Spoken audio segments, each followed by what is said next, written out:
Good morning guys, muna sa din atong trabaho karon-adlaw atong mga similya daghan na kaayo.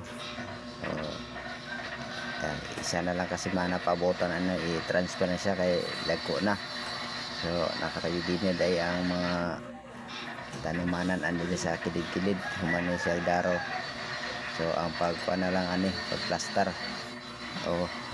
Napaluwag na ni kaayo siya. Dili ni tanom tanan siguro ba kay tungod sa kadaghan sa kaya ni igtalanom na ready na di ay atong area nga tanuman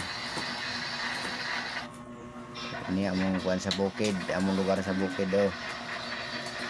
tanumanan, mga pitsay